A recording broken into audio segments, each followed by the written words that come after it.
Como que vocês estão? Gente, prova, pelo que a gente está percebendo, veio um pouquinho melhor do que costumava vir, hein? Um pouquinho mais tranquila e tudo mais. Vamos dar uma olhada, estou aqui com um super time de professores. Aqui, vou olhar aqui no meu retorno. Professor Vitor Leão, professor Paulo Ribas, professora Ana Paula Pavelski, professor Michel Knosseisen, professora Andréia Cunha, a musa do consumidor, professora Cláudia Silvano, e outros professores vão interagir conosco, fazendo seus vídeos com os comentários de prova. Vamos começar, gente? Vamos começar logo para a gente poder dar uma olhada nessa prova toda. Vocês vão perceber durante a transmissão, nós teremos um gabarito, beleza? Com todos os 4 tipos de prova, para você poder já avaliando se você acertou ou errou a questão, se Deus quiser, acertou. Além disso, quando tem alguma questão passiva de recurso, e já vimos algumas, nós também vamos expor aqui. O professor Paulo me disse que tem 2 questões lá no processo civil pelo jeito. Não sei se é isso mesmo. A professora Andréia tá... Ó, o Paulo tá atrás ali. Ó, e aí, Paulinho? A professora Andréia, pelo jeito, tá destacando uma ali. Tá vendo? Falou, tô indo no calor dos fatos aqui, né? Então vamos começar com o professor Vitor Leão, que está indo para Guarapuava. Então vamos liberar o Vitão. E aí, Vitor, prova tributária. Como é que foi, meu amigo?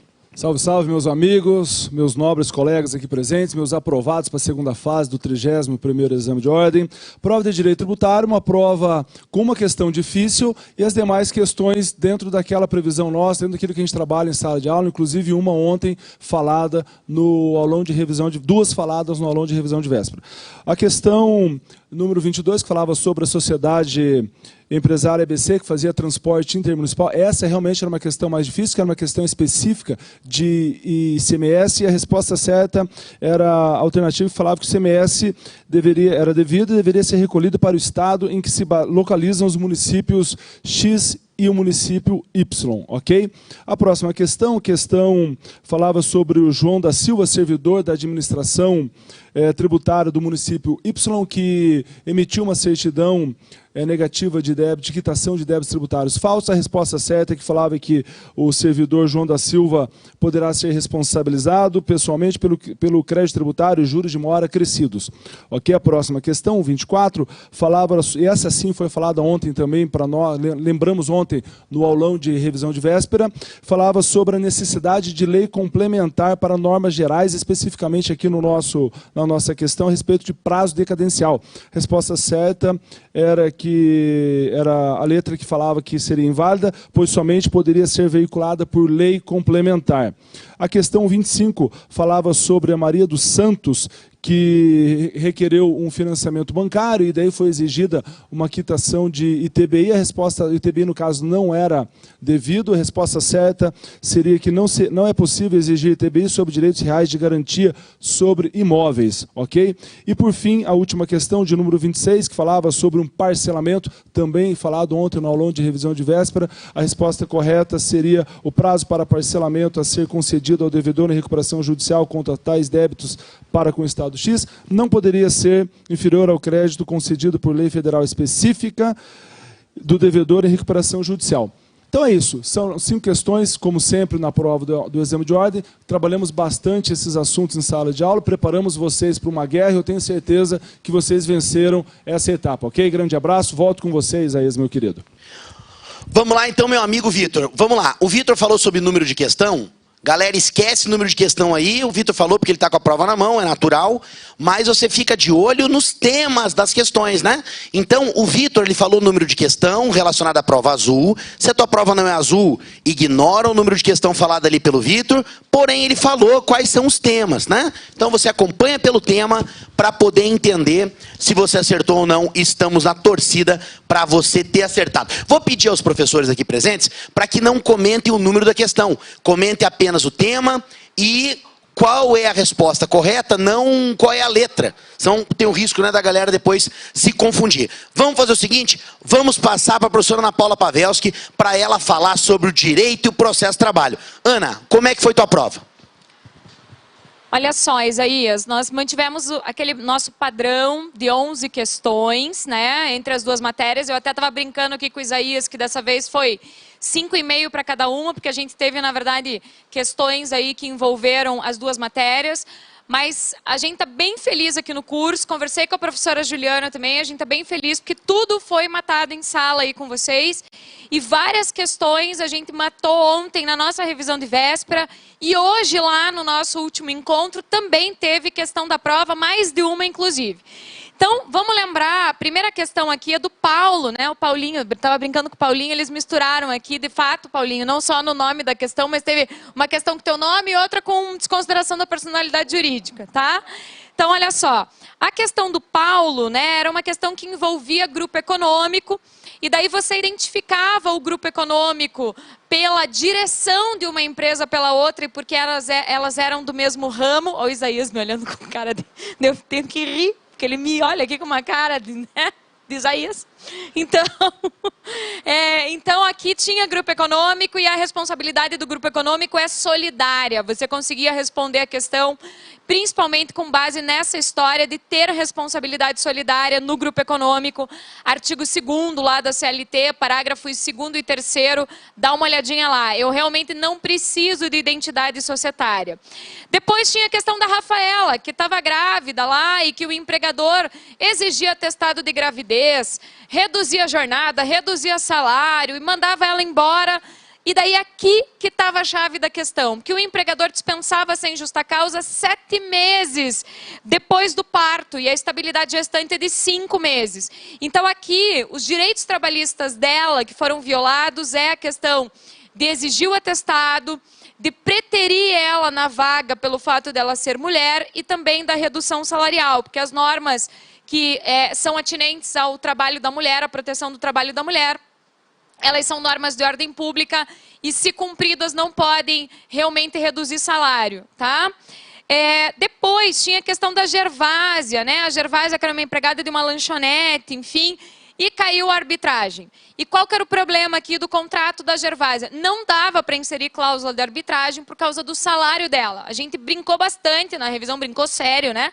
Na revisão ontem, no último encontro hoje, para inserir cláusula de arbitragem no contrato de trabalho, eu preciso de uma renda que tenha relação aí com 2 tetos da Previdência Social, pelo menos, e no caso dela aqui era 1 salário mínimo por mês. Então não dava para inserir cláusula de arbitragem no contrato dela. Depois apareceu o Enzo, que era professor, casado com a Carla, advogada, e eles casavam aqui, né? Aí veio uma questão clássica, que fazia tempo que a FGV não cobrava, e que você respondia só sabendo que o professor tem direito a uma licença, né, um afastamento de 9 dias em caso de casamento ou morte aí. Então você ficava com a alternativa de que o Enzo poderia se afastar por 9 dias e a noiva dele, a esposa dele, então por 3 dias, porque é o professor que tem regra especial nesse caso. Depois vinha a questão do Renato, que era empregado doméstico, né? Empregado doméstico que atuava como caseiro e que tinha carteira de trabalho assinada pela empresa, na verdade, do empregador dele, uma irregularidade aqui. Mas o fato é que é o seguinte, as anotações na carteira de trabalho, entendimento simulado do TST, a súmula 12 do TST, as anotações na carteira de trabalho, elas têm presunção relativa de veracidade. Então, se eu fizer prova de que a anotação está errada, eu ganho judicialmente, inclusive a retificação da carteira de trabalho, ganho. Nós falamos isso em sala de aula em diversos exemplos e diversos momentos. Depois caiu a questão do Eduardo e da Carla, que eram caixas num supermercado, que estavam no aviso prévio, e que daí o empregador desistia lá da extinção do contrato, a história da possibilidade de retratação no aviso prévio. Vocês conversaram isso em sala comigo, a gente pode ter a retratação do aviso prévio sim, mas vai depender da anuência da parte contrária. Nesse caso, como eles tinham sido dispensados sem justa causa, precisava da anuência dos 2 trabalhadores para cancelar aí a extinção do contrato e o aviso prévio. Depois, tinha a situação dos honorários periciais, que o juiz exige antecipadamente, e que daí a parte ajuiza um mandado de segurança, né? E a própria questão dizia, e ela facilitava a tua vida aqui, de que esse mandado de segurança é ajuizado no TRT. Então lembra da nossa escadinha, eu corto o juiz nesse caso e fico com TRT e TST, e se a ação é de competência originária do TRT, desafia recurso ordinário para o TST. Questão clássica aí de prova nos últimos tempos. Depois tinha uma questão que na minha opinião, a priori, era mais difícil, porque falava daí de possibilidade de ação de cumprimento, ação plurima e comparecimento em audiência. Mas você matava a questão só olhando para o João, tá? Por quê? Porque o João, como empregado em ação individual, para evitar o arquivamento, ele tem que se fazer representar lá, se ele não for na audiência, por colega de profissão ou um representante do sindicato, e o empregador não precisa mais ser representado por advogado, né? Pode ser lá por um preposto que nem seja empregado, perdão, não é advogado, é um preposto que não seja empregado. Depois, tinha a questão lá, então, da desconsideração da personalidade jurídica, né? Se é desconsideração da personalidade jurídica, se o juiz defere lá a desconsideração, né? O início da desconsideração, ele tem que intimar os sócios para se manifestarem e indicarem provas que pretendem produzir em 15 dias. Isso é com base no CPC, né? Então, a CLT diz que eu posso ter a desconsideração, como falamos em sala, e adoto o procedimento do CPC. Depois, caiu a questão do depósito recursal do empregador doméstico. Então, o empregador doméstico paga, nesse caso, como ele não tinha gratuidade da justiça, paga as custas para recorrer e paga metade do depósito recursal. E, por fim, Isaías, veio uma questão aí, tá, envolvendo o acordo extrajudicial. De novo, isso tem caído em toda a prova. Qual era a resposta aqui? Que, no caso, poderia promover o acordo extrajudicial, tem que ser petição conjunta, com advogado para cada parte. Aqui não tem os postulantes, como a gente falou muito em aula, e tem que ser advogados diferentes, não pode ser o mesmo advogado. Então, Isaías, a nossa prova aí foi todinha dada em sala de aula aí, né? Estou bem feliz pelos nossos alunos. Estou esperando bastante gente aí para as nossas segundas fases durante a semana e não tem nenhuma questão aí que eu veja sendo possível de anulação. Maravilha, Aninha. E Ana, olha só, enquanto você estava falando aí, o curso já... Opa, deixa o meu microfone aqui, deu uma microfonia. Alguém... Como é que é? Ah, é? Foi isso? Não, não foi. Tem que desligar o microfone lá atrás para... Beleza, Paulinho? Deu? Deu. Gente, enquanto a Ana falava, o curso ali publicou já, ainda continua fazendo o mesmo... Mas eu vou falando aqui, a galera vai ter uma compreensãozinha conosco por enquanto. Olha só, a gente já publicou, enquanto eu falo dessa forma terrível, de ficar ouvindo esse chiado horrível, o gabarito da prova azul já está todo publicado ali, gente. Nós estamos fazendo agora, já deu aqui, nós estamos fazendo agora a relação entre a azul, amarela, verde e branca. Já vai ser postado, nossa equipe de gabarito está trabalhando para fazer ali a relação entre as questões. Ana, neste seu posicionamento você me falou que você está defendendo isso, a professora Juliana também, defendendo da mesma forma, né? Então estamos, toda a equipe do jurídico, juntos aí nessa defesa dessas questões. Agora deixa eu te fazer uma pergunta, Ana. Vou até pedir para tirar um pouquinho o gabarito, para o pessoal poder ver a Ana. Pode ser? Aí, vamos lá. Pedir também para a filmagem virar um pouquinho aqui, para poder ver a Ana também. Ana, e aí, Ana? Ontem eu perguntei na revisão de véspera, quem ia fazer trabalho na revisão? Meu Deus do céu, acho que metade do auditório para mais gritou lá que ia fazer trabalho. Me conta, como é que vai ser a segunda fase de trabalho, minha amiga? Olha só, tá funcionando aqui o microfone? Tá? Então, olha só, a nossa segunda fase começa no presencial na próxima sexta-feira, né, Isaías, dia 14, tá? No online depois tem a programação, né, seguindo aí o presencial, enfim, com a questão da postagem. E quero dizer para vocês que a nossa segunda fase vai estar super focada aí nas principais peças que sempre caem, nos temas que têm caído e se repetido na prova. E com certeza, Isaías, é a aprovação na certa, com os nossos simulados, os nossos exercícios, o aluno que acompanha as aulas e que faz os exercícios, porque a segunda fase a gente depende muito do aluno também, da questão dele praticar, né? Mas estaremos fortes aí na segunda fase de trabalho e com certeza recheado de alunos. Estou muito feliz aí com o que veio na prova. Que maravilha, minha amiga, que maravilha. Alguém está me dizendo não. Não? Não significa não? Não, não é para mim. Então, não significa que não é para você. Não é para mim. Então tá bom. Viu, Ana? E detalhe, né? Você falou aí de bastante peça, bastante simulado, bastante treinamento. E, gente, cá para nós, o que faz a diferença numa segunda fase é treinar. Né? A segunda fase jurídica é a segunda fase que mais tem carga horária, tanto presencial quanto online, com carga horária inédita, né? Inédita para a segunda fase, né? Então, não é que nós vamos utilizar cursos de primeira fase, não.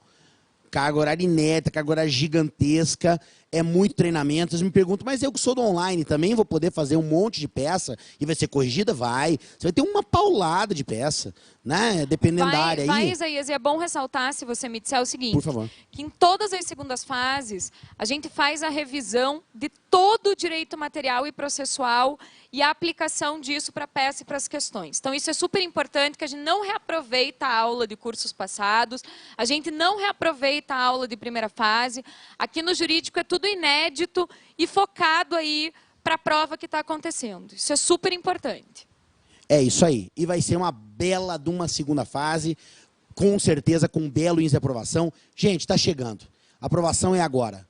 É no 31 mesmo. A aprovação sua é agora, meu querido. Né? E vai ser joia demais. Saiba, você do online também, você vai ter todas as suas peças corrigidas, é uma paulada de peça, uma paulada de questão. E as aulas são excelentes, você vai ver. A maioria absoluta, inclusive, vai ser com a Ana, né? Maioria absoluta, né, Ana? Sim, trabalho sim. E nós temos também 8 noites com a Juliana, não é? 8 dias de aula, né, Isa? Porque tem noite, tem sim, claro. final de semana, enfim. Mas são pelo menos 25 aulas comigo e 8 com a Ju. E quem não está preparado para estudar não é nossa segunda fase, viu? Nossa segunda fase é uma pedreira, aula pra caramba, muito treinamento. Para quem tiver fim de passar, vai passar. Beleza, Aninha? Vamos que vamos. Vamos lá, gente. Então, quero chamar agora o professor Michel Kinoseisen, que vai falar conosco, Michel, da prova de penal e processo penal. Não é isso, meu amigo? É isso aí, Isaías. Boa noite os colegas. Bem, a prova de penal e a prova de processo penal, ela veio muito melhor do que a prova passada. Nós tivemos aqui também bastante coisa, praticamente a prova inteira dada nos nossos cursos. Então, sem mais delongas, vamos lá. Primeira questão, nós tivemos lá o sujeito que estava desempregado, encheu a lata e foi até um ônibus aí e resolveu subtrair o celular de um passageiro que estava dormindo. Ele acabou denunciado por furto qualificado pela destreza e também teve a agravante da embriaguez pré-ordenada. A pergunta então era, o que você na qualidade de advogado poderia argumentar? Em primeiro lugar, como a vítima estava dormindo, não caracteriza aqui a qualificadora da destreza, afinal de contas a destreza exige aqui uma habilidade fora do comum para que a vítima não perceba a subtração. Não é o caso de quem está dormindo, então você afasta a qualificadora. E por outro lado, não é embriaguez pré-ordenada, levando em consideração que o sujeito não se embriagou para praticar o crime de furto. Ele se embriagou e acabou decidindo depois a praticar esse crime de furto. A alternativa correta, portanto, que fala em desclassificação para furto simples e afastamento da agravante da embriaguez pré-ordenada. A questão de número 59 falava de uma reunião de condomínio, sujeito que, sabendo de uma absolvição anterior, nessa reunião do seu inimigo, ele vai lá e fala que esse inimigo acabou praticando crime de apropriação indébita. E aí esse sujeito, o ofensor, procura você no seu escritório para saber o que poderia acontecer com ele. A alternativa correta é que fala, nesse caso, que o crime praticado por ele é de calúnia, mas atenção, aqui nós tivemos uma repetição de tema que já veio na última prova, exceção da verdade. Nesse caso aqui é crime de calúnia, mas não é cabível a exceção da verdade, levando em consideração que o conteúdo da calúnia tem a ver aqui com uma absolvição anteriormente ocorrida em crime de ação penal pública. Então a alternativa correta é essa que fala em calúnia sem possibilidade de exceção da verdade. A próxima questão fala de um sujeito que, quando era menor de 18 anos, comprou droga para vender. Completa 18 anos, deixa a droga no armário. E aí a polícia, com base em investigações, vai lá, faz uma busca e apreensão e apreende essa droga. A pergunta aqui é, considerando as situações, o que o advogado deveria esclarecer? E a resposta correta aqui é a que diz que esse sujeito ele é imputável, e aqui eu explico por quê. O crime de tráfico de entorpecentes é um crime permanente, ou seja, aquele crime cuja consumação se estende pelo tempo. Enquanto ele está com a droga, ele está praticando o crime. Ele completou 18 anos, com 18 anos ele estava cometendo o crime de tráfico de entorpecentes. Então a alternativa correta é que diz que ele era imputável, mesmo com a teoria da atividade que é aplicada pelo artigo 4º do Código Penal. Nesse caso, portanto, a alternativa correta é a que traz isso. A próxima questão, ela falava sobre um sujeito que foi acusado de estupro e estupro de vulnerável. E no meio do caminho foi processado. A vítima relatou que tinha 15 anos de idade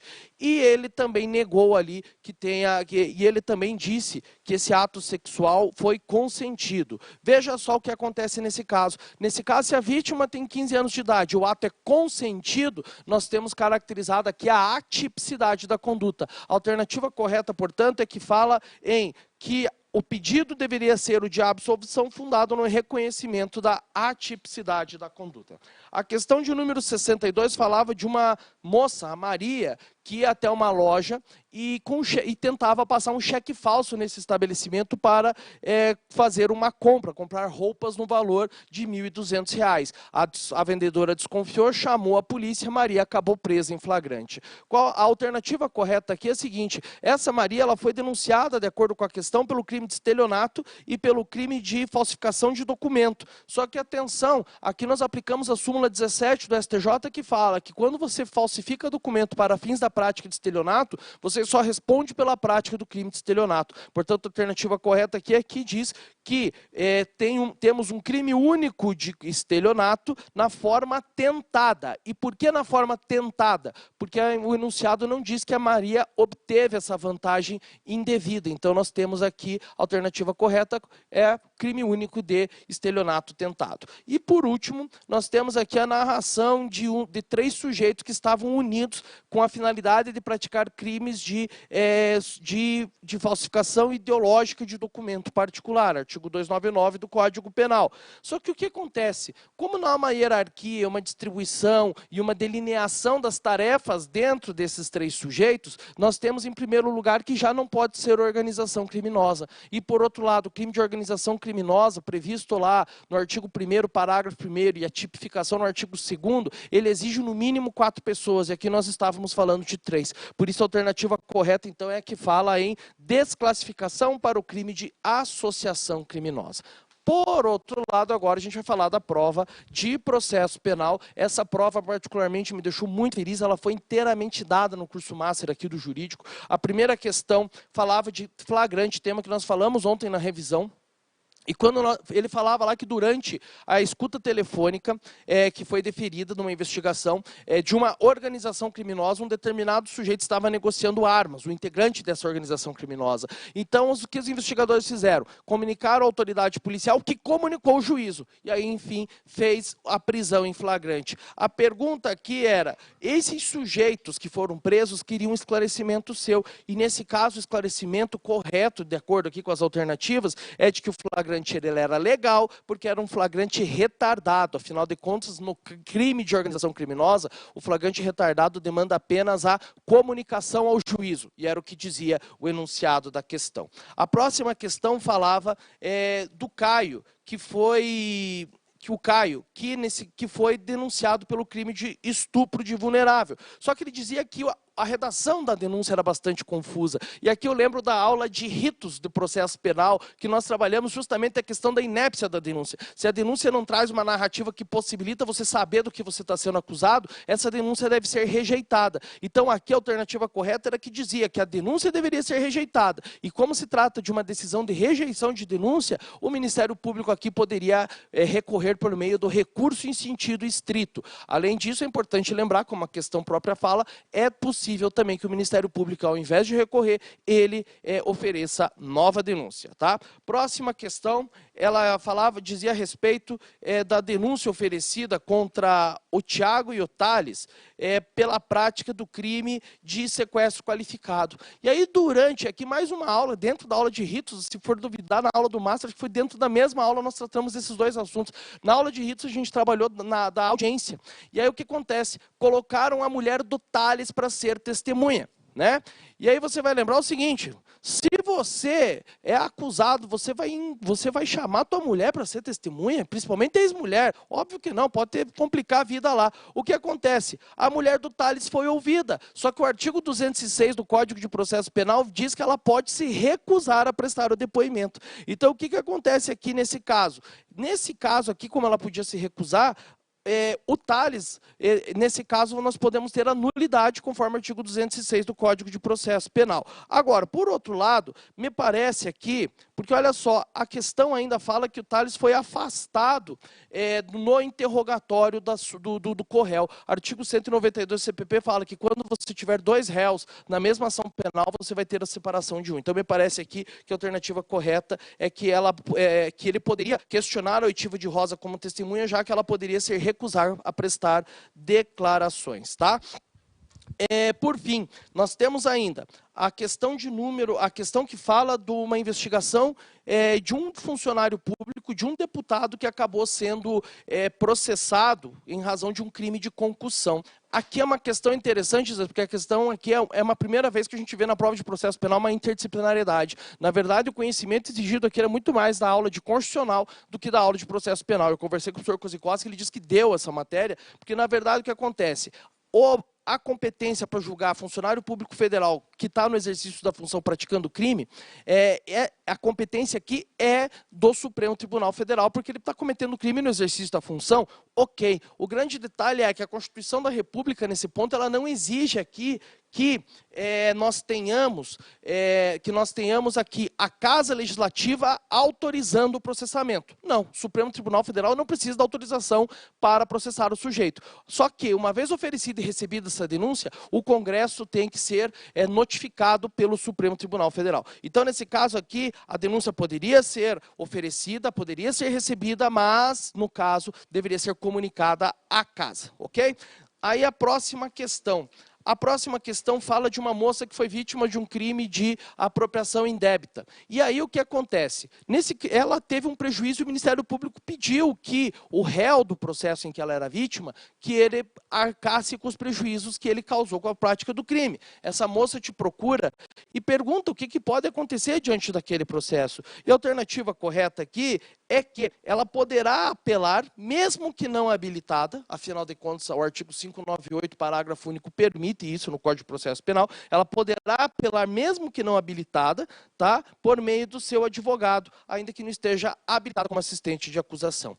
E, por fim, nós temos aqui a questão que fala que do Ricardo, que foi pronunciado pela suposta prática do crime de homicídio. A defesa, de maneira surpreendente, um dia antes do julgamento em plenário, apresenta novos documentos, apesar do Ministério Público ter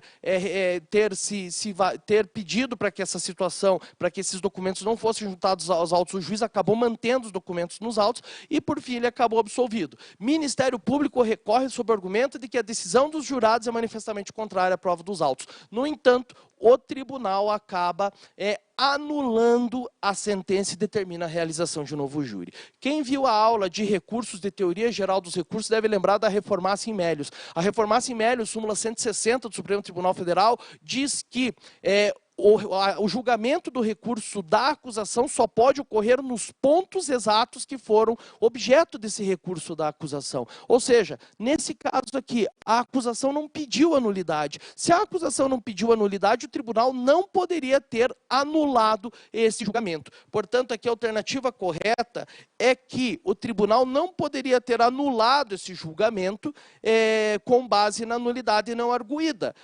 Mas, se fosse argumentado, ele poderia aqui, no caso, então, determinar a realização de novo júri se considerasse que a decisão foi manifestamente contrária à prova dos autos. Essas são, então, as considerações aí, meu amigo Isaías. Maravilha, Michel. Vamos esperar aqui, aí. Olha só, gente, enquanto o Michel estava falando ali, lançamos o gabarito agora da prova verde, da prova amarela e da prova azul.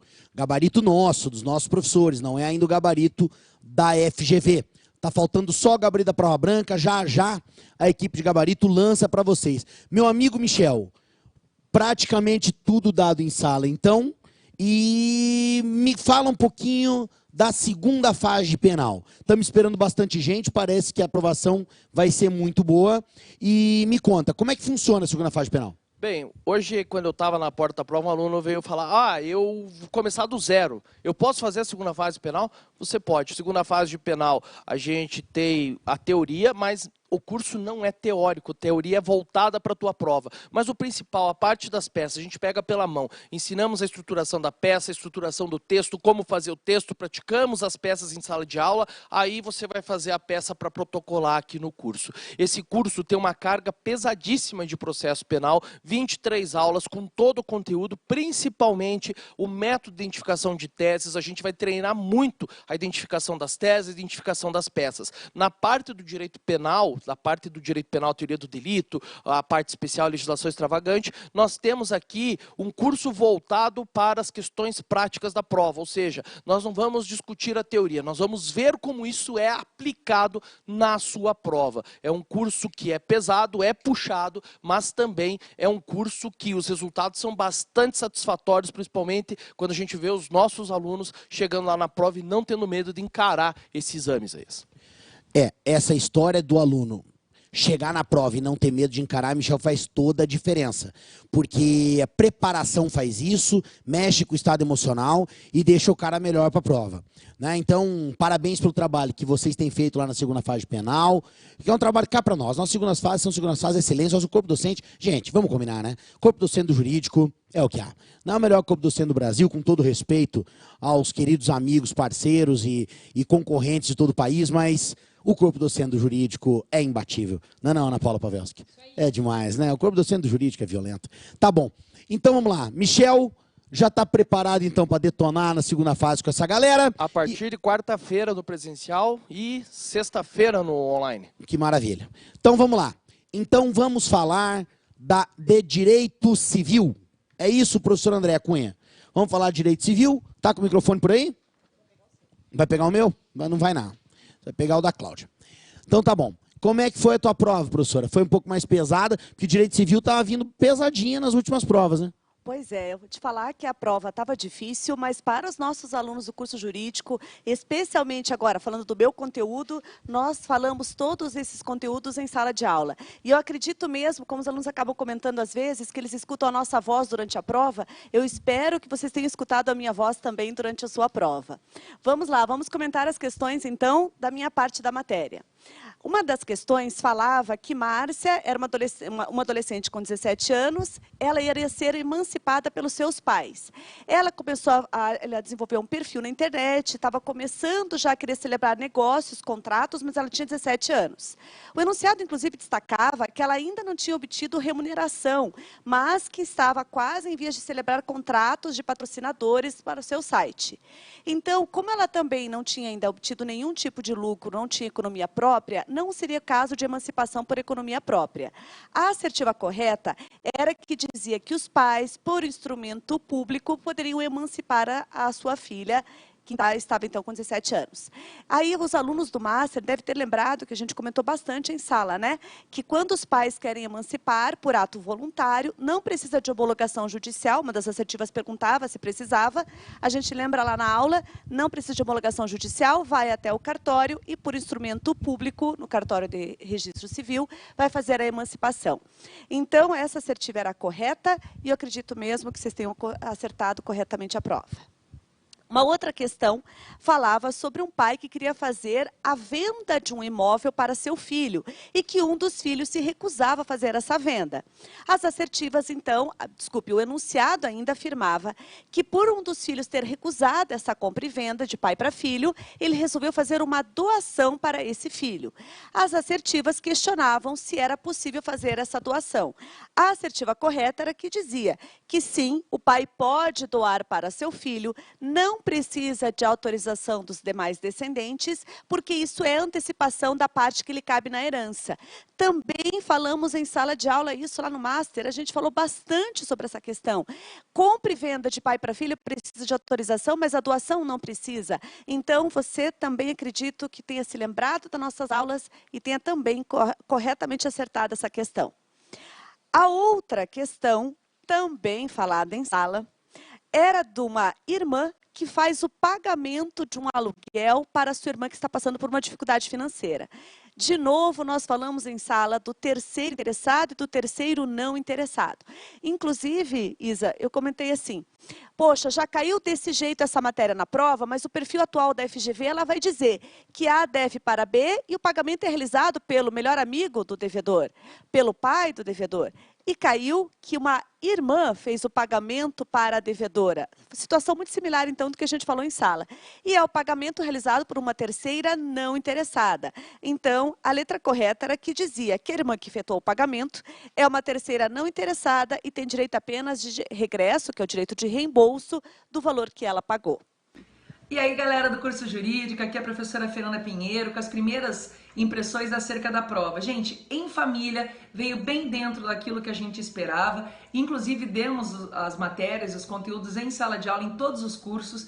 E uma das questões a gente deu na porta da prova hoje. Espero que vocês tenham visto e gabaritado a questão. Que era a questão de alimento, gente. Na falta de ascendente e na falta de descendentes, quem tem que pagar alimentos é o irmão. Era aquela questão do Salomão e do Bernardo. Portanto, Bernardo deveria pagar os alimentos.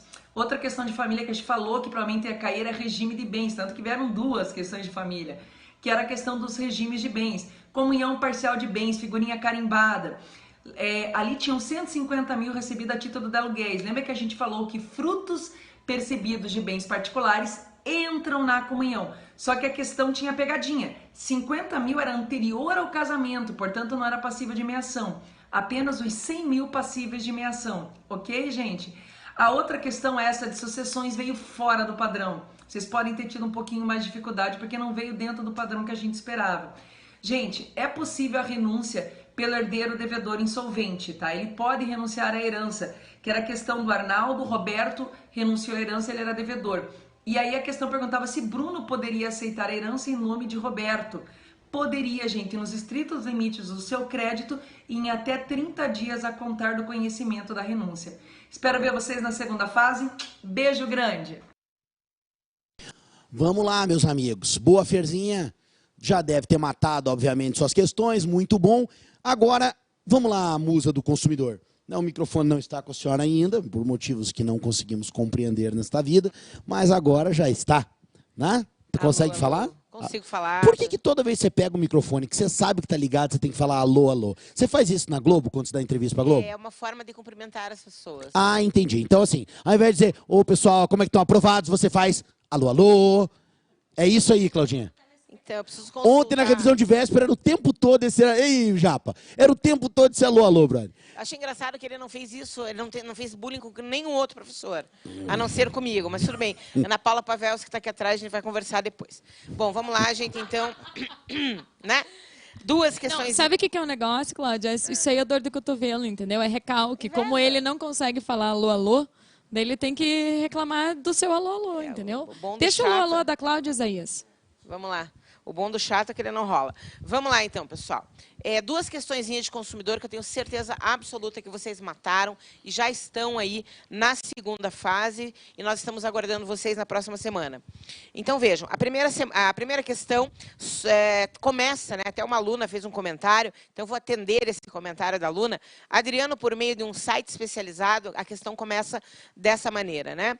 Efetuar a reserva de um hotel para estadia, enfim, a fazer uma viagem, houve um problema com o cartão de crédito, com o parcelamento no cartão de crédito, a viagem foi cancelada, né? Qual é a alternativa correta nesse caso? Ou seja, a responsabilidade do site e do hotel, ou somente do site, ou somente do hotel, ou não há responsabilidade nenhuma, devendo o consumidor ter conferido se a viagem estava ok, se os pagamentos foram computados na sua fatura de cartão de crédito, que era uma das alternativas.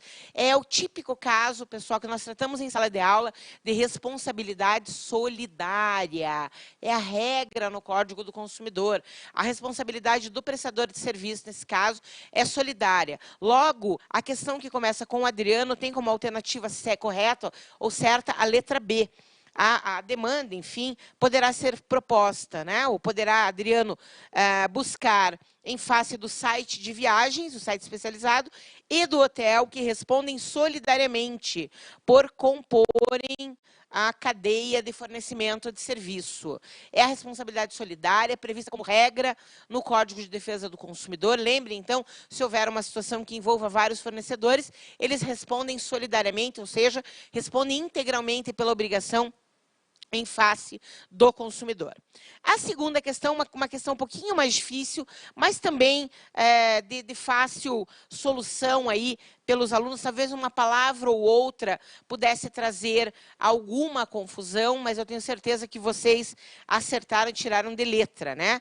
O médico de João, que é o paciente, indicou a necessidade de uma cirurgia de gastroplastia, aquela cirurgia bariátrica.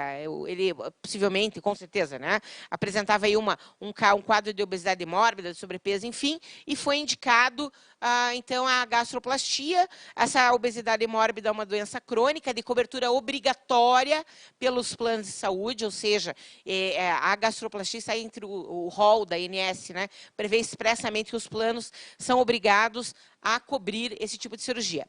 A questão, a pergunta, trazia a dúvida se a pós-gastroplastia, ou seja, uma outra cirurgia para remoção do excesso de pele resultante desta primeira cirurgia, que foi realizada em razão de uma doença, de uma patologia, era de cobertura obrigatória, né? E perguntava ao examinador se, com base no entendimento aí do STJ e com base no Código de Defesa do Consumidor, o plano de saúde, enfim, era obrigado ou não a cobrir essa cirurgia. Uma questão, como eu disse, que trouxe algumas palavras que poderiam levar a alguma confusão. A questão aí, a palavra que me parece trazer alguma confusão é a palavra reparadora. Vejam, uma cirurgia reparadora é diferente de uma cirurgia estética, né? Na verdade, a pós-gastroplastia, ela tem como objetivo a continuidade do tratamento, o tratamento, obviamente, que incluiu a cirurgia de obesidade para acabar com a obesidade mórbida, a gastroplastia, né? Então, portanto, há sim o entendimento de que é obrigatório a cobertura, O STJ tem entendido que tanto a gastroplastia, né, como a pós-gastroplastia são de cobertura obrigatória. Na verdade, a pós-gastroplastia é um tratamento aí que vai também visar a cura da doença e suas consequências. Portanto, a alternativa a ser marcada é a alternativa que começa com terá que custear ambas as cirurgias, porque configuram um tratamento, sendo a cirurgia plástica medida reparadora e não estética, portanto, terapêutica. Essa prova que nós pegamos aí como base, o aluno acertou as duas questões. E eu quero mandar um abraço aqui para o Tiago, que está nos assistindo também, fazendo a conferência. Tenho certeza que acertou essas duas questões. E nos vemos, aí galera de civil, hoje a gente falou com um monte de gente na porta da prova, no abraço descarrego. Quem vai para civil, nos vemos em sala de aula, e as outras disciplinas, as outras áreas, nos vemos nos corredores. Até a próxima semana. Galera, um grande abraço e parabéns para vocês. Nesta data querida, minha querida Cláudia, né? Muitas felicidades, muitos anos de vida, né? E quero também mandar um abraço ao Tiago, que está fazendo essa conferência, seja lá onde você está fazendo essa conferência. É muito importante as pessoas que estão se dedicando a essas palestras, sabe, professora Cláudia? Em todo o país, isso é muito importante. Um abraço ao Tiago e também a essa conferência que ele está participando. Uma conferência na prova. Conferência. Alguém falar conferência, minha filha? Tá, como é que é o nome? Pô, sei lá, o cara tá conferindo as questões. O cara tá na conferência. Ficou muito clássico isso daí, né? Vai ter processo. Essa é minha irmã, Cláudia Silvano. Né? Nós somos até meio parecidinhos, né, professora Cláudia? Não mesmo, eu não pareço o Tom John. Tá bom, vamos lá. Então, vamos chamar o professor Paulo Henrique Ribas com as suas questões de processo civil. Vamos lá, Paulinho. Mas calma, Paulo, calma. Para tudo. Antes de eu passar para o Paulo, eu vou pedir para colocar de novo aqui o gabarito, porque nós já estamos com todas as 4 tipos de prova. Olha só, confere aí, meu querido. Não tira mais esse gabarito não, gente. Vamos deixar esse gabarito aí mais um pouco, para que o pessoal possa conferir o que marcou. A galera já começa a escrever que passou com cedilha, né, Ana? Com cedilha, dose.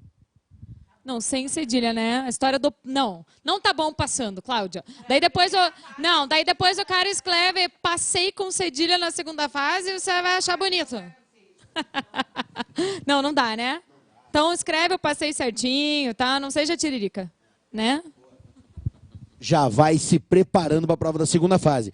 Pronto. Meu amigo Paulo, vou começar te fazendo uma pergunta diferente da correção das questões.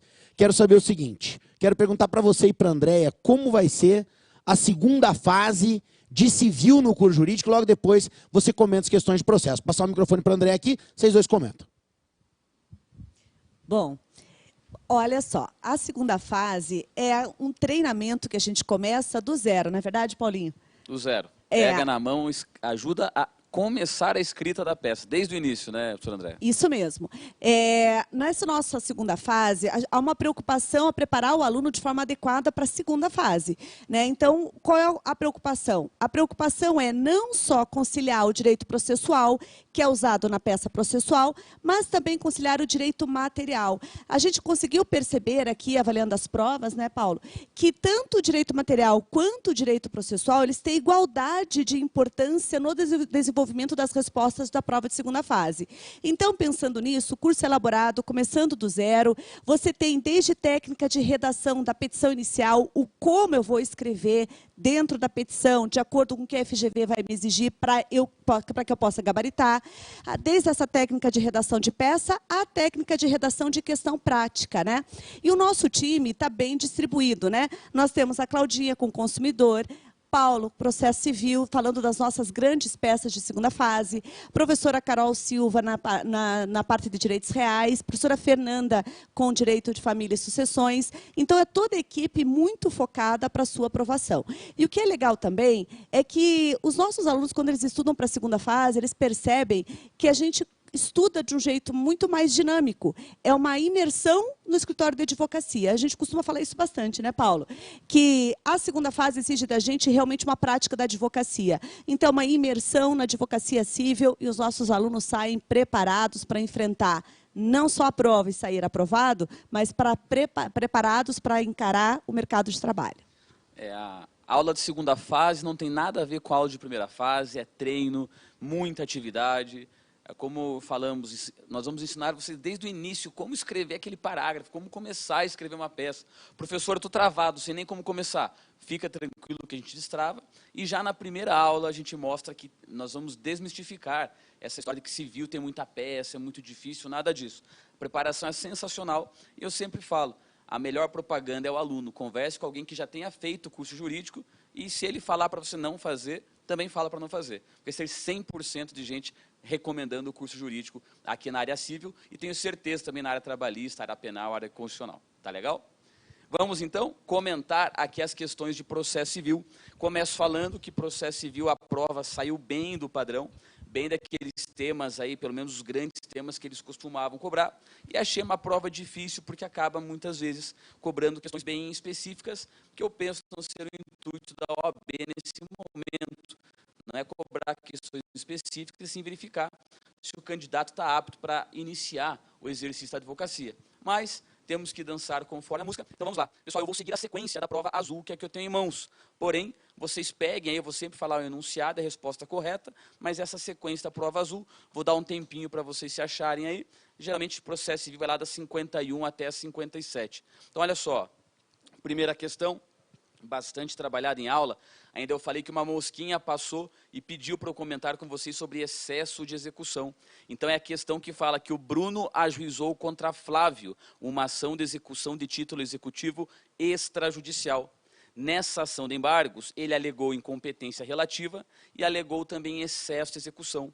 O que eu bati demais em aula com vocês, tanto no Master, OAB final de semana, gabaritando e todo momento, que sempre que se alegar o excesso de execução, tem que indicar o valor devido, sob pena desse argumento não ser sequer analisado.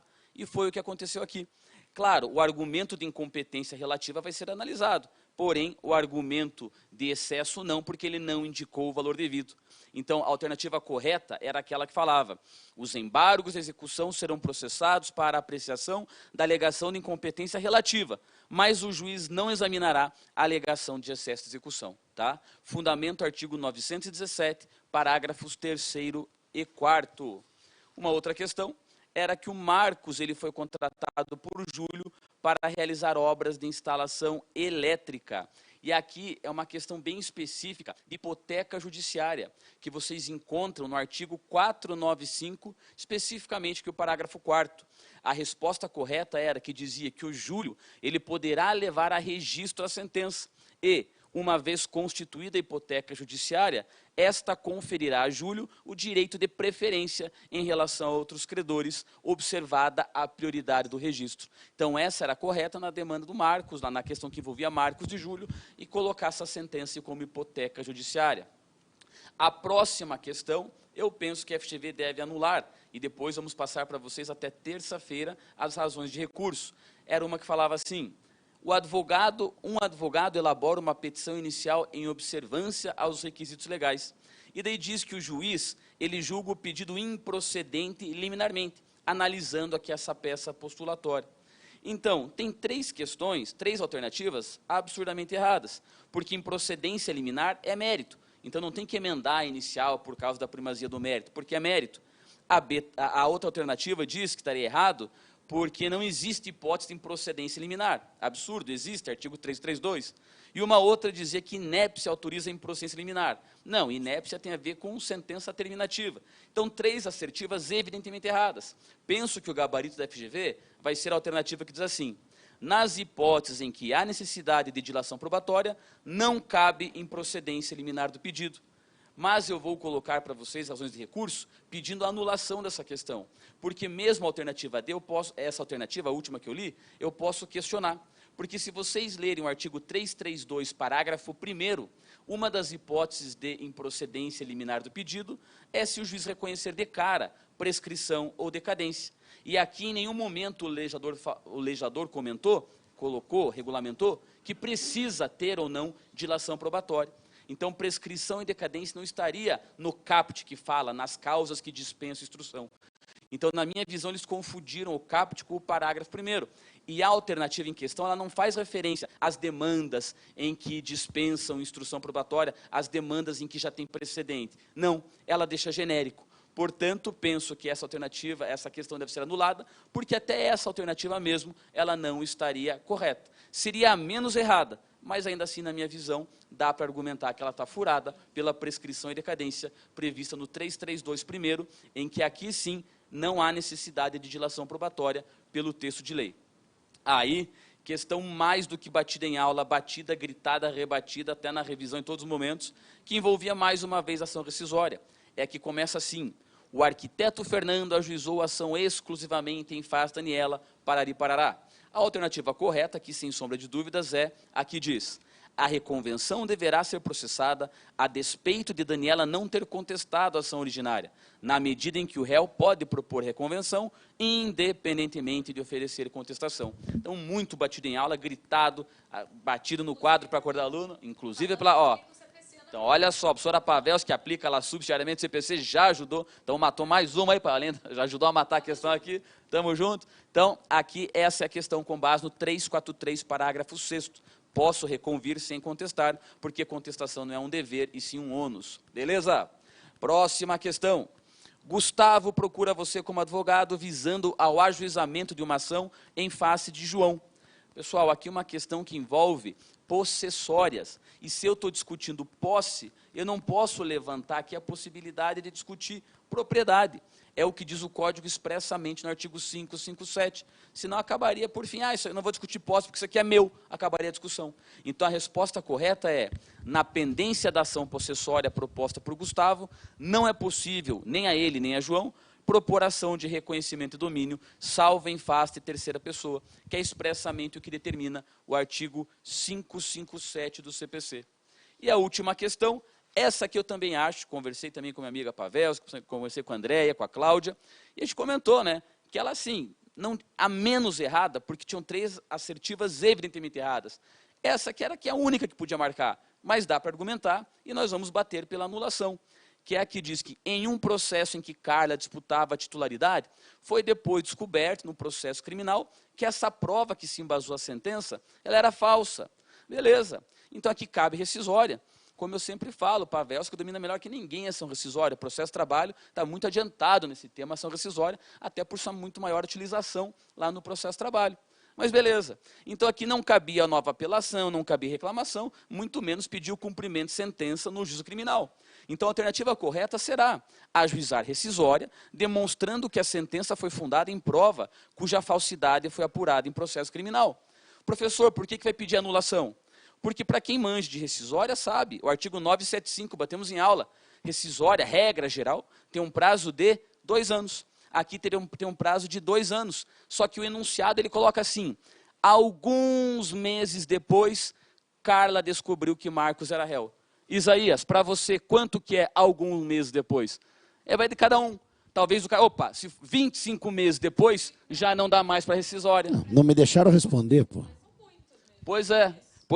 Mas alguns meses, não, mas 25 meses, para mim são alguns, professor. Já não caberia rescisória, porque rescisória são 2 anos. Então, assim, ficou mal formulado, ele deveria colocar até o limite aqui de 24 meses, né, que é o período para rescisória, 2 anos.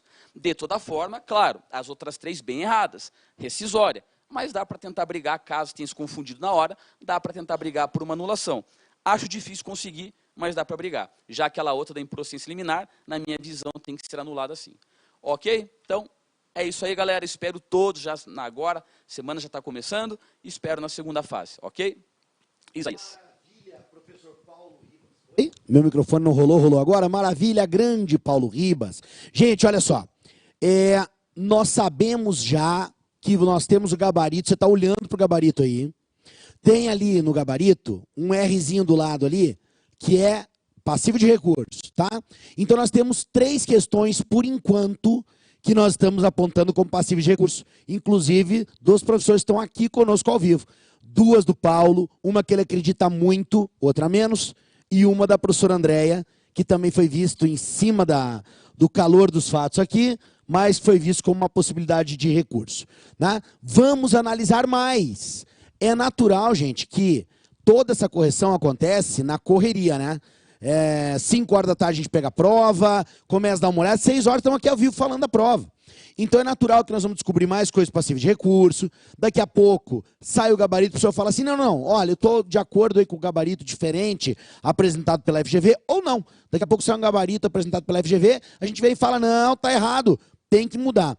Então, fique de olho com o seguinte, ainda não está na hora de terminar a transmissão, tem muita coisa que vai rolar aqui, mas terminada essa transmissão, eu vou entrar ao vivo de novo, falando das questões passivas de recurso, mas eu também vou te dizer, diferença entre anulação de questão e retificação de gabarito, eu vou te dizer, se a pessoa que está com 40 questões deve ou não entrar no curso segunda fase, é óbvio que deve, mas eu vou te explicar por quê. Vou te dizer por que vale a pena uma pessoa que está com 38 e 39 entrar na segunda fase do curso, porque nós temos um seguro que te garante utilização do valor pago para você poder utilizar em outros cursos do jurídico, no caso de não passar na primeira fase, aguardando eventuais questões que não são anuladas. Então, assim, você tem toda essa orientação sobre como se posicionar. Então, assim que terminar esse vídeo, eu vou começar uma live falando sobre tudo isso. Vou pedir também, para terminar essa transmissão, o professor Paulo e a professora André gravarem um videozinho específico para falar das questões passivas de recurso, para a gente poder também deixar à disposição de vocês, todos que entrarem em contato conosco por WhatsApp, poderem ter esses vídeos facilmente.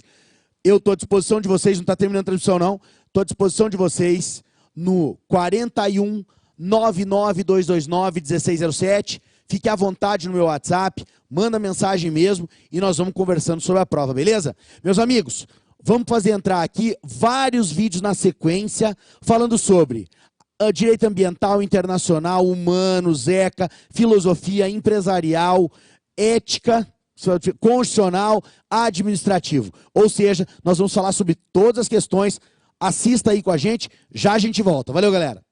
Oi, Isa e todo o pessoal que está aí no estúdio. Vamos falar das questões de direito ambiental para passar já o gabarito para os nossos alunos? Então, a primeira questão de direito ambiental que caiu falava que uma empresa chamada Frescor, para poder instalar uma nova fábrica, destruiu a área de preservação permanente. Isso é crime. A resposta que estava certa era aquela que dizia que a empresa vai ter que responder nas 3 esferas, civil, administrativa e penal, com o agravante de que ela ainda fez isso para obtenção de vantagem pecuniária, tá? A segunda questão eu entreguei para vocês na entrada da prova hoje, eu falei ou não falei de licenciamento ambiental e do estudo prévio de impacto ambiental? Pois caiu. Gente, a alternativa correta era aquela que dizia que o estudo prévio de impacto ambiental, ele é um estudo elaborado por uma equipe multidisciplinar e quem arca com as custas desse estudo é o empreendedor, tá? Não é o município nem o órgão ambiental, certo? Espero que vocês tenham feito uma boa prova. Um beijo para vocês. Até mais. Olá, meus queridos alunos do curso jurídico. Vamos falar um pouquinho sobre a sua prova de internacional. Finalmente caiu a tal da acolhida humanitária. A acolhida humanitária é uma hipótese que enseja o visto temporário. Lembrar que no caso do Pablo, ele não é albergado pelo asilo político, mas sim pela acolhida humanitária, porque uma das funções é justamente garantir a permanência por intermédio desse visto temporário. Por quê? Porque a situação do estado dele está em instabilidade institucional. Perfeito, era essa a resposta certa, tá? E a última questão era um pouquinho mais complexa, né? Trabalhava com a questão do contrato internacional, efetivamente com a competência da Justiça Brasileira, prevista no artigo 12 da LINDB, só que essa competência da Justiça Brasileira não era exclusiva, porque se a gente olhar o artigo 12, o parágrafo 1º, fala que somente a jurisdição brasileira é competente, e o caput não fala nada. Então, a gente tinha um caso, efetivamente, do quê? Da autoridade judiciária brasileira ter a competência concorrente. Um pouquinho mais complexa, mas a gente viu a LINDB em aula, né? Então, espero que vocês tenham gabaritado essas duas questões. Um beijo e nos vemos na segunda fase. Olá, meus queridos alunos do curso jurídico. Oi, pessoal. A gente precisa entender um pouquinho sobre a nossa prova de direitos humanos. Caíram 2 documentos internacionais, cujos quais foram ministrados em aula. O primeiro documento que caiu foi o Pacto Internacional dos Direitos Civis e Políticos. Ele queria que você soubesse efetivamente o artigo 4º desse pacto, que trabalha com a possibilidade de existir sim a suspensão de algumas previsões do pacto, quando essas previsões coloquem em risco existentemente, em situações excepcionais, a existência da nação. Mas não pode ter qualquer discriminação por questões lógicas em relação à raça, nacionalidade, cor, língua, religião ou origem social. Já a segunda questão foi cobrado o quê? O pacto de São José da Costa Rica, a Convenção Interamericana. O que queria que você soubesse? Queria que você soubesse o artigo 13.4 desse pacto, que trabalhava com a ideia, efetivamente, que a lei pode regular o acesso a diversões e espetáculos públicos, mas a gente não pode ter censura prévia de origem de natureza política, ideológica e artística. Um beijo, boa correção de prova para vocês, espero que tenham gabaritado as duas questões de direitos humanos. E aí pessoal, tudo bem? Meu nome é Antônio Kozikoski e eu estou aqui para comentar a prova de Direito Constitucional do 31º Exame de Ordem. Uma prova que veio um pouco mais simples que a prova passada no Direito Constitucional. Longe de ser uma prova fácil, ela trouxe desta vez os temas de forma um pouco mais adequada, né? Havia uma primeira pergunta sobre ineligibilidade de parente. Eu falei, inclusive, na revisão de véspera que isso ia cair, ano eleitoral. E naquela questão, as duas meninas poderiam concorrer livremente porque não havia impedimento. Eu desenhei tanto no Master quanto no curso de fim de semana uma tabela dizendo quem podia concorrer aonde, né? Uma outra pergunta falando sobre lei complementar para estabelecer um determinado incentivo fiscal, também sem nenhum problema. Isso, embora não tenha dado no direito constitucional, a parte de incentivos fiscais, o Vitor com certeza deu, mas eu expliquei a tutela de lei complementar, não vi nenhum problema. Uma questão que versava sobre imunidade material, cara, a gente discutiu isso muito, tanto no Master quanto no de fim de semana. A gente falou que o parlamentar é livre para falar, ele é inviolável civil e penalmente por suas opiniões, palavras e votos, mas a gente sabe que se ele fala alguma coisa fora do contexto parlamentar, aí a responsabilização incide, né? Eu tô um pouquinho, eu sinalizei ali uma questão, né, como a melhor, mas eu quero ver também como é que a banca vai cobrar. Eu vou estar acompanhando isso aí de perto, beleza? Continuando, eu sempre digo que em todo exame de ordem vem uma questão fora da curva no direito constitucional, uma questão versando sobre matemática nunca antes cobrada. E desta vez veio uma falando sobre salário de praças. No âmbito militar, os praças eles podem receber menos que o salário mínimo. tem uma disposição do Supremo Tribunal Federal nesse sentido. Essa foi a única fora da curva das 7 questões, eu acho. Uma outra questão que falava sobre reserva do possível, um contexto de Procuradoria-Geral do Estado. A gente discutiu no Master, inclusive, eu falei, olha, aconteceu um dia desse, inclusive, até contei um caso particular de um tratamento médico que era 1,5 milhão lá por mês, você lembra? E eu falei o que o Estado trazia de defesa, que era a reserva do possível, e também tinha ali uma questão de separação de poderes que eu falei na aula de controle de constitucionalidade. Falei que a declaração de inconstitucionalidade ela é necessária, mas às vezes ela viola a separação de poderes, né? Não que às vezes ela viola, mas tem autores que falam que ela causa um impacto, sim, na separação de poderes. Uma questão de medida provisória, para variar, perguntando sobre os limites, e eu falei em sala de aula, falei que a medida provisória ela não pode versar sobre orçamento, no entanto, ela pode sim abrir crédito suplementar, inclusive demos o exemplo lá de Mariana, ou a outra barragem que caiu. E uma que eu falei também no mandado de segurança, que pode ser impetrado por associação, independentemente de autorização dos associados, beleza? Então veio uma prova um pouco mais tranquila, mas principalmente aquela da remuneração dos praças, veio num contexto bem grande, né? A princípio é aquilo, pessoal. Então, espero que vocês tenham ido bem, vão dando feedbacks pra gente e a gente está acompanhando, tá bom? Um beijo para vocês, tudo de bom. Olá, meus queridos alunos do curso jurídico, professores que estão no estúdio, vamos à correção das questões de direito administrativo. A primeira questão era do prefeito Otacílio, que pretendia fazer o controle dos atos da administração pública. O prefeito poderia invalidar os atos desde que indicasse expressamente as consequências da invalidação, previsão que está na Lei de Introdução às Normas do Direito Brasileiro. A segunda questão é do município que pretendia construir uma barragem num terreno pertencente a uma sociedade de economia mista federal.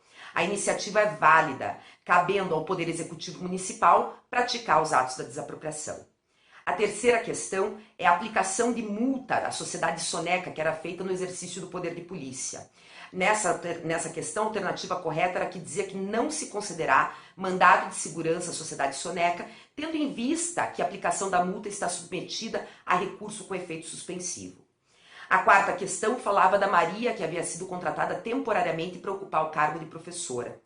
Findo o contrato temporário de Maria, não poderia ser criado um cargo em comissão, dado que esses são destinados às atribuições de direção, chefia e assessoramento.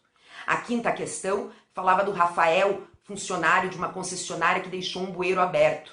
E nesse bueiro cai a Sônia. A Sônia, pessoal, deverá ajuizar uma ação contra a concessionária. E a concessionária responde objetivamente, independente do Rafael ter agido com culpa ou com dolo. E a última questão dizia respeito ao município que concede a execução de serviços públicos de veículo leve sobre trilhos e verifica que a concessionária está descumprindo o contrato. O município poderá intervir na concessão mediante decreto do chefe do Poder Executivo. Essas eram as nossas questões de nível médio, e todos os temas, todos os conteúdos foram abordados nas nossas aulas. Tenho certeza que vocês foram bem, um grande beijo para vocês. Fala Isa, fala galera do estúdio, nossos alunos. Eu estou muito contente com a prova de ECA. A questão que falava sobre o menino João, nós demos de cabo a rabo em sala de aula, na porta da prova, falando sobre ela, e estava tudo na pontinha da língua de vocês. Pessoal, essa questão que falava sobre o regime de semi-liberdade, a alternativa correta era aquela que falava que não precisava de autorização judicial para a prática de atividades externas. Leia-se, trabalho e atividades escolares, ok? Fundamento no artigo 120. A outra questão que era adoção irregular. Os três tiveram responsabilidade ali. Tanto a enfermeira, quanto o médico, quanto o diretor da maternidade. Os três deveriam ter avisado a autoridade judiciária. Fundamento no artigo 258b, é infração administrativa sim. Tenho certeza do sucesso de todos. Estou esperando vocês aqui no curso jurídico, na segunda fase. Tamo junto até o final e rumo à aprovação. Queridos alunos do curso jurídico, foram bem na prova? Demos todas as questões em sala, né? Uma prova difícil, que exige concentração, mas não há possibilidade de recurso, ao menos em ética profissional.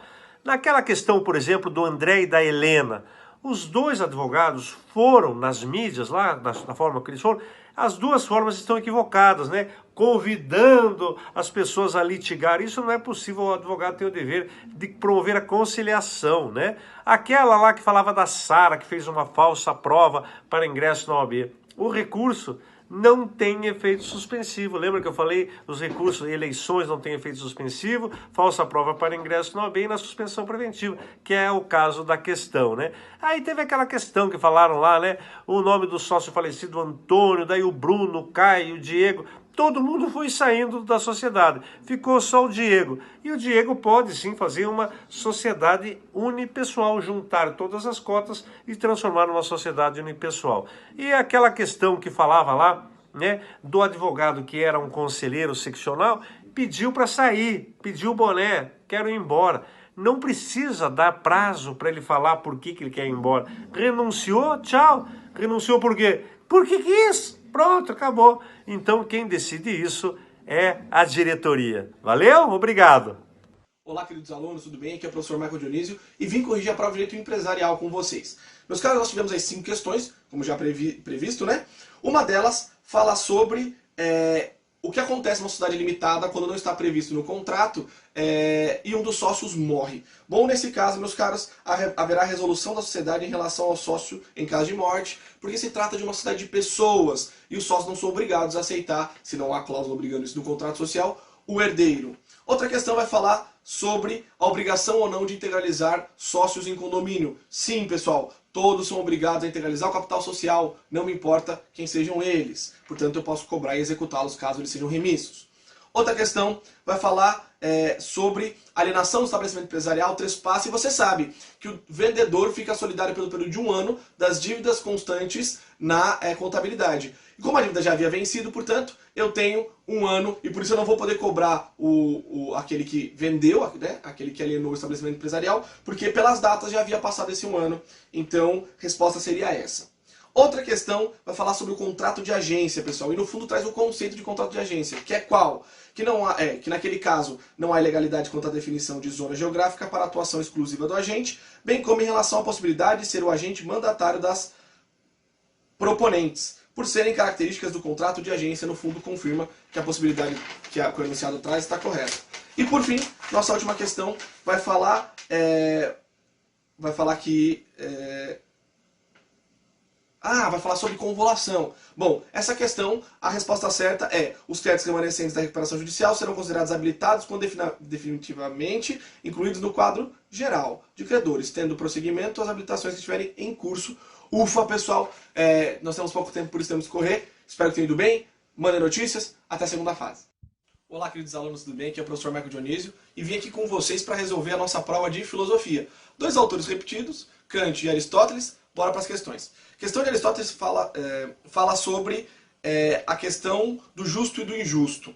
E a alternativa correta é aquela que fala sobre o meio termo. Aliás, Aristóteles conhecido como filósofo do meio termo. A alternativa correta, portanto, seria aquela que diz: uma espécie de meio termo, porém, não no mesmo sentido de que as outras virtudes, e sim porque se relaciona com uma quantidade intermediária, enquanto a injustiça se relaciona com os extremos. Já a questão de Kant fala da perspectiva contratualista e temos como resposta certa aquela que diz que o homem deixou sua liberdade selvagem sem freio para encontrar toda a sua liberdade na dependência legal, no estado jurídico, porque essa dependência procede da sua própria vontade legisladora. É a questão, meus caros, do imperativo categórico, que advém da razão e a razão que nos libera do instinto animal, portanto, ser livre é seguir a lei. Mandem notícias até a segunda fase. É isso aí, meus queridos. Agora vocês já viram as 17 disciplinas, o que caiu em cada uma delas, os comentários dos nossos professores. Você sabe, você pode assistir agora desde o começo, se você chegou depois, você pode assistir todos os comentários que os nossos professores falaram sobre as 80 questões, as 17 disciplinas da prova do 31º exame de ordem. Daqui a pouquinho, meu querido, eu vou entrar numa live falando sobre as questões passíveis de recurso. Identificamos 3, 2 de processo civil, 1 de direito civil. Vamos dar uma olhada ainda, trabalhar com calma questões, só que eu quero esperar o seguinte: eu vou esperar a OAB divulgar o gabarito oficial. Assim que a OAB divulgar o gabarito oficial, eu vou entrar ao vivo com você para a gente conversar sobre a diferença de anulação retificação de gabarito, para você entender como funciona a tua vida agora. Beleza? Meus queridos, nós vamos com força para essa segunda fase, vai dar tudo certo, beleza? Nós estamos juntos. A gente sabe, exame de ordem a gente não faz para passar, mas faz até passar. Mas que seja esse o exame da tua vitória. Um grande abraço, meus queridos. Até daqui a pouquinho na nossa live. Um abração.